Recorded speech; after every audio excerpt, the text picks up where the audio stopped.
You're listening to Unmuted Love.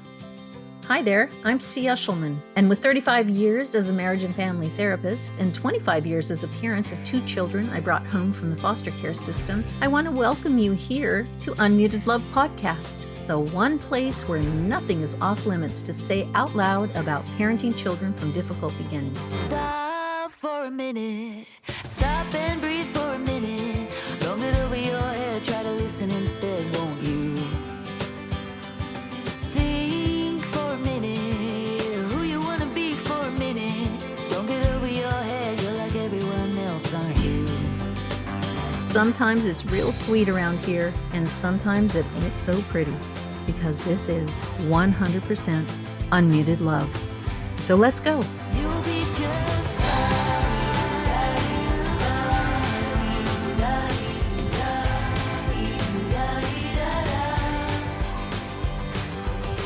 Hello, parents. Welcome back to Unmuted Love. Let's take a moment to take a deep breath in for 4. Here we go. 4 in.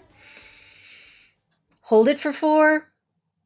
And now let's exhale out our mouths for 4. Yeah. Let's do it one more time. Breathe in. And exhale out your mouth. Nice. So nice to have you back. Today we're going to be talking about taming your triggers. Strap yourself in. It's going to be quite an information ride. We're going to do part 1 today, and we'll do part 2 next week. So let's go.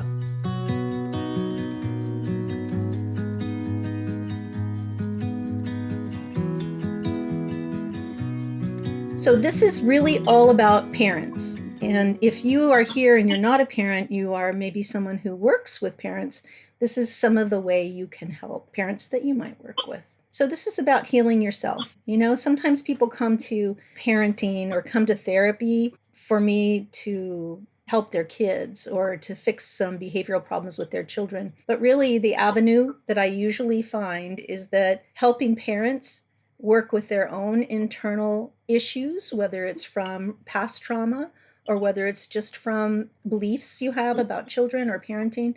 Like, I find that working with parents is way more effective than working with children on children's behavior. So that maybe doesn't surprise everybody, but it surprises a lot of therapists. You know, therapists like to go to work on children, and I'm like, let's spend a little more time with parents. I think that would help the most. Also support, right? Support to parents helps children the most. So we're going to start with your child's wounds. So if you have a child who comes from difficult beginnings, this is what we're talking about. We're talking about a child who either had in utero exposures, meaning drugs, alcohol, violence, or high stress, or birth trauma, right? Had some trauma in the birth process, and who ends up either in the NICU or with some kind of issues that have to be dealt with medically, and or they're born toxin positive. But you can be exposed in utero and not be born toxin positive. And so a lot of times, a lot of kids that I'm working with actually have more like fetal alcohol exposure in utero or drug exposure in utero, but they weren't toxin positive. So people often don't realize that that actually impacts the brain development of the child. Other kinds of wounds that your children may have would be if they came from some form of neglect or physical abuse, sexual abuse, emotional difficulties, abuse, abandonment. Abandonment meaning if their parent died, left them, or if they were abandoned in an adoption process, because abandonment is what happens when your parental rights get severed and you end up being adopted. The child feels abandoned even though they're being adopted. So that's a big part of the adoption process. If a child had been in multiple placements, multiple family homes before they came to you, or multiple foster homes before they came to you, those are wounds that a child's going to have because their attachment bond is going to be interrupted over and over. Another kind of wound that a child might have, I've owned this freely, that when I first got my children, I gave them a pretty good dose of wounding because I used traditional parenting on them. And the traditional parenting was really re-traumatizing to them because it was harsh and it was punishment oriented and it was punitive. And That's all I knew when I first got them. So I ended up creating more trauma in them than they would have had and that they did have before they came to live with me. And I talk about that in my book, of course, but it was hard for me to come to terms with that. It's like, oh, the only parenting I knew was the traditional kind, and it was actually traumatizing to my child. When we talk about difficult beginnings, this is what we're talking about. Now, sometimes difficult beginnings just look like normal childhood. Things happen. Things happen in life. Poverty happens, racism happens, moving around from place to place to place, right? Lots of different things happen. And parents die and parents leave and divorce happens. And so lots of things happen to a child in the course of their childhood that can be wounding to them. Then they would be considered to come from difficult beginnings. It's actually unusual these days for a child to not have some ACEs, which is adverse childhood experiences. And if you have been to any trainings here before or other trainings around adverse childhood experiences, you know that 3 or more really indicate a high level of future difficulties with your mental health and with your physical health. So the ACEs are super important. And if you have a child who comes from difficult beginnings, it's probably pretty important for you to figure out how many ACEs they actually have so that you can help to intervene now to help them in the future. So there are 2 major developmental areas of impact on children who come from difficult beginnings. They are often easily dysregulated, and they are dysmature, which means younger than their chronological age, because of the dysregulation. So if they have chronic survival brain, meaning they have toxic stress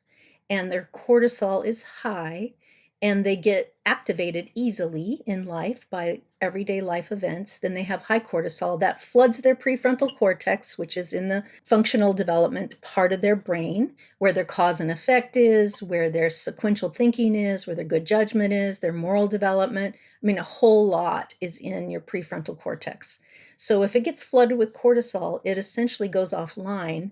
And if it's toxic stress, it's offline a long time. So your child may actually be half their chronological age emotionally. So when people say, oh yeah, my 16-year-old, he's more like an 8-year-old. Well, okay, that might be true. Emotionally, that may be true. Or if you have an 8-year-old who acts more like a 4-year-old, well, that might be true too. And that's not because they necessarily have any kind of cognitive delay. They may be cognitively quite at their age, but their emotional maturity will be very much delayed if they come from difficult beginnings. Those things are really important to understand, because if you don't understand this, you're not going to understand why they're always melting down and why they act so young. And so if you have a 16-year-old that's acting like a 10-year-old, you might be really darn mad at them a lot. Or if you have an 8-year-old that's acting like a 4-year-old, you might be just really frustrated with them that they can't get their shoes on, they can't get dressed, they can't find their backpack, they can't get themselves out the door, they can't do what an 8-year-old should be able to do in your mind. And so then you become frustrated over time because you are tired of this 8-year-old acting like a 4-year-old. If you understood that their difficult beginnings may be impacting their emotional development, it may be easier for you to show up with high compassion and high empathy for what they might be going through, or how to address them in a way that will move them along. If you address an 8-year-old who's acting like a 4-year-old in this moment, like an 8-year-old, you're going to get worse behavior, right, over time. And so learning that will help you be less frustrated with your children. These are the 2 areas of concern that most parents have when they have children from difficult beginnings. And these are the things that are causal for a lot of our distress. Okay, that said, that's the child, right? That's the stuff that comes with the child. And that's what it is. It is what it is, right? That's the child you have. It helps to come out of denial about what child you have. Like if you have a child from difficult beginnings and you really want them to act their age, they probably just can't. And it would be good to recognize that. So some of the things that you might be triggered by in that regard, in this dysmaturity and this dysregulation sort of duality, is you may get a lot of disrespect. You may get abuse toward yourself or toward themselves, right? So they may do self-harm, and they may try to be harming to you. They may be rejecting, right? You might feel rejected by these kids. You might feel badgered out of your mind. You might feel noised out of your mind, right? This constant chatter and talking and movement and getting in your business and never slowing down and never backing up and always being ever present, right? And then of course, we already mentioned the last two. So these are the things that can be very much triggering for parents just because of the child's dysregulation and dysmaturity. So when we talk about trigger, we're talking about a threat activation. It's not just, you're not just annoyed when you're triggered. You're beyond annoyed, right? You are losing your mind. You are having a flipped lid, as Dan Siegel would call it, right? Your lid is offline, you're flipped, and you cannot think. So in that moment, you might be a little dysmature. Like a normal 40-year-old woman might act like a 16-year-old in the moment of a flipped lid, right? We all have the same brains, and when we get offline or we get flipped, we're also going to be somewhat dysmature. But what I want to bring into your worldview is that you can look at some of these things, like there's growth versus trauma. What we want to do is transform some of our triggers into a growing edge, right? So to use our kids' disruptive experiences, or the disruptive experience we have of them, to help us become better people. And I'm saying that because a lot of times we focus our attention on the child. We want them to become better people. And so we over focus on the child, and we try to transform their behavior so that they'll become better people. But what we really need to do is use this triggering process that we're having as a way of saying, hey, me, the parent, I have to change. I can transform. I can become a better person with this child, rather than putting your locus of control on them, where they have to change for you to feel successful. You put the locus of control on yourself, where you change to become more successful. And I promise you, you will be more successful if you do it that way. If you do that, you can transform the trauma into growth and move us into something greater than we currently are. It can help us disrupt old patterns. It can help us step into the unknown and to take paths or to start journeys we never imagined we'd be on. That concept of metamorphosis, right? Transformation. And to me, when you start addressing your triggers, you're looking at the hero's journey. You're looking at transforming yourself into a true hero, a parenting hero, and it changes your relationship then with your child. So here's some transformation stories in case you can't remember any right now, right? There are a lot of transformation stories. The caterpillar turns into a butterfly. We always know that transition. The Beauty and the Beast, right? Humpty Dumpty, even Star Wars, Harry Potter, Buddha, right? They all have a hero's journey, and there's transformation involved. But it's never without a lot of challenge and a lot of disruptive behavior, right? Until the beauty comes. That's what I want you to realize, is that what we're talking about today is about transforming something ugly through a hard process into something beautiful. And you are that beauty. And you may have already done that with yourself. And you may be a beautiful flower right here, right now. And if you are, I'm so grateful that you're here and that you are that.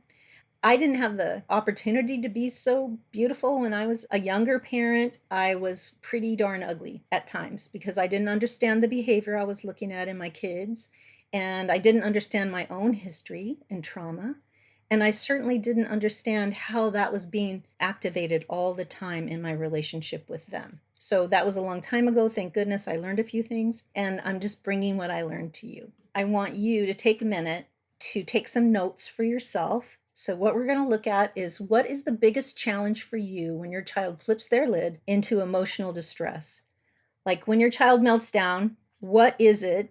And the meltdown can look like a lot of things. You have a younger kid, it looks like a tantrum. But if you have a 13-year-old, it might look like throwing things. If you have a 16-year-old, it might be they get in their car and speed off, right? It can look like a lot of different things. So I want you to think about the child in your life when they're having a big upset, no matter what it looks like. Briefly jot down the thoughts that came into your mind the last time they had a meltdown, right? So I just want you to think about the last time that you had a blow up or a meltdown, and try to recall what it was that you were thinking right when it was happening. What came into your mind? Just right away, instantly. And then I want you to note what emotions you felt. What feelings came to you? Probably wasn't glee. You probably weren't delighted. Oh, yay, another meltdown. Oh, yay, another fit. Oh, yay, another tantrum. No, that's not really something we usually think. And then I want you to think about what body sensations you experienced right in the moment of it. Where did you feel it in your body? So it's really important to also know what your body feels, because that's a lot of time where we stop paying attention, and that's where we need to kind of go to find some resources. So what did you feel in your body and where? Who do you think you are? That just that sentence alone, right? It just says, I deserve for you to do what I want. I'm the big person. You're the small person. I'm the parent. You're the child. I have the power. You need to do what it has a whole lot of implications. And that as a child, you don't get to say no to me. You don't get to not do what I'm telling you. That, of course, is going to lead to frustration on your part, because this is a deep thought that you have. Instead of going and doing what I want you to do, or instead of, me helping them, you're starting with them. And I want you to think of this. I want you to start with yourself. What do you need to do so that you could go to your child? Start with the focus on yourself before you turn your focus on the child. So that's a piece of information. We'll talk more about it. Here are some other possible thoughts that you might have, or other people often have. Like, here he goes again, messing up our dinner. Or, why can't she just be grateful she got a party, right? She didn't like the party favors. Why can't she be grateful she had the party? Or, I hate this insanity over and over and over. It keeps happening. Or, he ruins everything. Or, why do I bother with you? Why do I bother? Right? I heard that so many times in my life. Why do I bother? I'm not worth you bothering with. Or, she doesn't care about anyone but herself.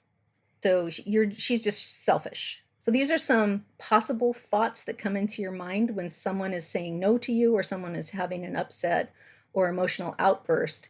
Some possible feelings: rage. I think heck no is, a form of anger, I think. Rage, fear, disappointment, helpless, despair, disgust, and hopelessness, right? These are some of the possible feelings that come up into your awareness when you get a thought like, he ruins everything. He ruins everything. I'm so angry.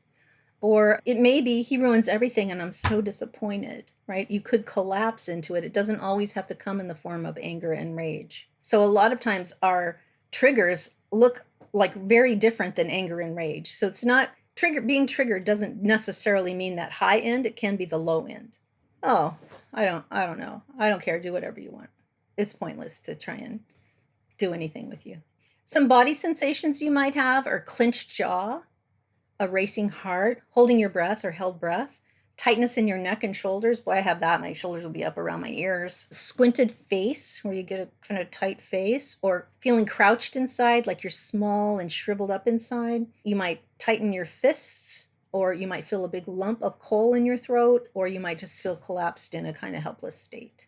So those are some body sensations you might feel. These are all important because they sort of lend to what it is that you're feeling, and it says a little bit about how you respond to threat. What's threatened generally is your authority, or your control, or your parenting, or your trust, whatever it is that's threatened. So, the truth is, when you're the target of somebody's projection, or somebody's anger or upset, and they're working their stuff out on you, the way we parents, and that's usually true. I mean, we're often the target, mothers in particular, but it can be either parent or any parent. But if you're the target of the rage or the upset and the blame, your response matters in terms of healing that child's trauma, right? If you're the target, it's generally because of some early childhood experience that was traumatizing, and they're angry and it's projected onto you. If you're able to respond in a steady, secure way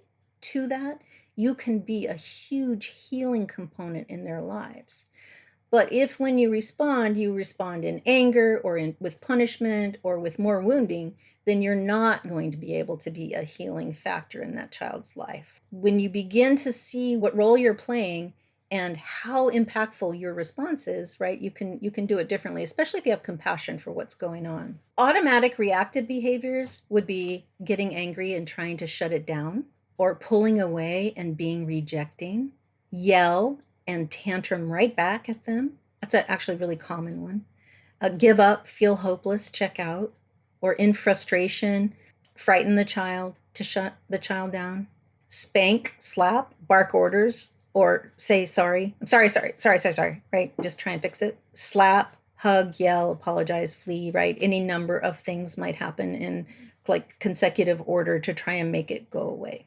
So these are reactive behaviors when a child is upset. And you can see from these that these would be more wounding and less healing than a more secure and steady response, which we're going to talk about later on. But I want you to see if you can identify yourself in any of these possible versions of reactive behavior, right? So I'm not talking about you on your best day. I'm talking about you when you're not doing so great, when you're tired or you're hungry or you've had enough or whatever it is. What is the reactive behavior you have? There's no blame or shame here. This is just a reality. If you understood what you do, it'll be easier for you to change it. So here's a whole list of things you could be doing if you were in a reactive state. You could be rejecting, avoiding, blaming, shouting, slouching away, constricting inside. You could be in a shame spiral. You could be quiet, withdrawn.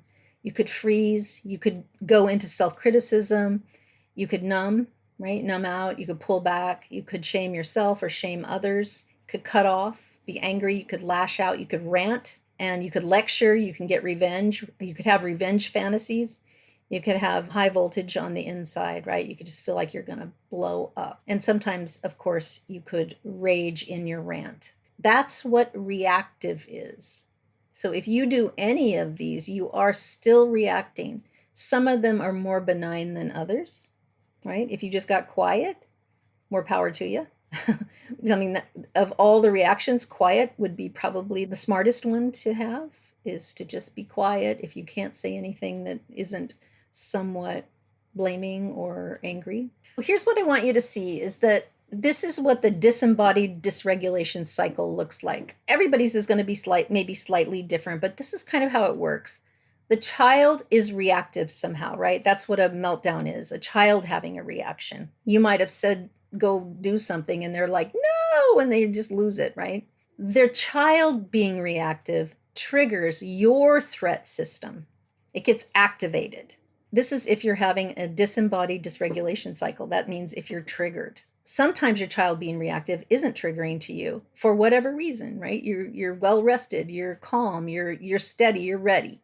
That's one version. That's great. But what about when that's not the case? What about your child being reactive in a big way, big baffling way, and that triggers your threat system? Then what happens is your attachment style gets engaged. So that's a cliffhanger for you. I'm going to leave you here thinking about attachment styles, because next week we're going to do part 2 of Taming Your Triggers and all about attachment style and how that relates to parenting the best way you know how for your children from difficult beginnings, right here on Unmuted Love. See you next week. And until then, remember, your love matters. Hey parents, this is C. Get the help you need to end destructive and chaotic behavior in your home while parenting children from difficult beginnings. I know you need help, and the Love Plus parenting model actually works. I'm inviting you to work with me personally for 6 months in my virtual therapeutic parent program, and I guarantee you results, or 100% of your investment back. How is that for a blue ribbon deal? I'm looking forward to working with you. See you on the inside. Stop for a minute. Stop and breathe for a minute. Don't get over your head. Try to listen instead, won't you? Think for a minute. Who you want to be for a minute. Don't get over your head. You're like everyone else, aren't you? You could gain from being a bit nicer. Know when to talk and when to shut your mouth. The Unmuted Love podcast is hosted by me, C. Eshelman, attachment and trauma specialist at the Attach Place in Sacramento, California. Our podcast producer is the amazing Saya Clark, and our theme song is Nicer by Houses on the Hill, licensed through Epidemic Sound. Thank you for being such loyal listeners here on Unmuted Love. I'll see you all next week. You'll be just fine.